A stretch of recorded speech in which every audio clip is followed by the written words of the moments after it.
वाजत गाजत त्यांनी लाडकी बहीण योजना जाहीर केली आणि आता अनेक बहिणींना त्याच्यामधून वगळायला सुरुवात केली आहे। तसं गुपचूपपणाने कर्जमाफी राबवून अनेक पात्र शेतकऱ्यांना अपात्र करण्याचा प्रयत्न केला तर आम्ही हे खपवून घेणार नाही।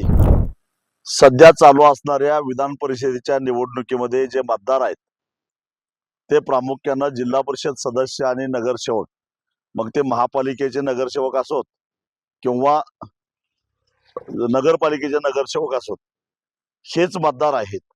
आणि या मतदारांना आधीच सरकारनं कर्जमाफीसाठी अपात्र ठरवलेलं आहे।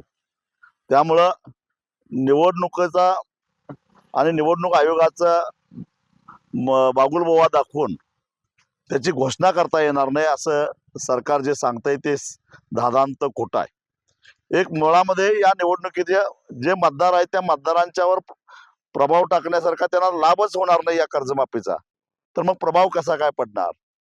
रात्रली गोष्ट, निवडणूक आयोगाच्या आडून सरकार गुपचूपपणानं काही लोकांच्या खात्यावर पैसे जमा करून जो शब्द दिलेला होता 7-12 कोरा करायचा त्याच्यापासून कुठेतरी पळ काढू पाहतंय।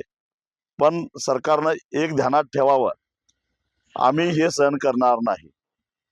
नियमित कर्ज भरणाऱ्यांना प्रत्येक खातेदाराच्या पाठीमागे 1.5 लाख रुपये आणि जे सरकारनं लोकप्रतिनिधी, पेन्शन घेणारे आणि इन्कम टॅक्स भरणारे हे वगळता सगळ्याच शेतकऱ्यांना त्याच्यामध्ये थकीत शेतकऱ्यांना कर्जमाफीसाठी पात्र धरलं पाहिजे। याच्यामध्ये काही बदल झाला, ज्या पद्धतीनं वाजत गाजत त्यांनी लाडकी बहीण योजना जाहीर केली आणि आता अनेक बहिणींना त्याच्यामधून वगळायला सुरुवात केली आहे, तसं गुपचूपपणाने कर्जमाफी राबवून अनेक पात्र शेतकऱ्यांना अपात्र करण्याचा प्रयत्न केला तर आम्ही हे खपवून घेणार नाही। 30 जून ही अंतिम तारीख आहे।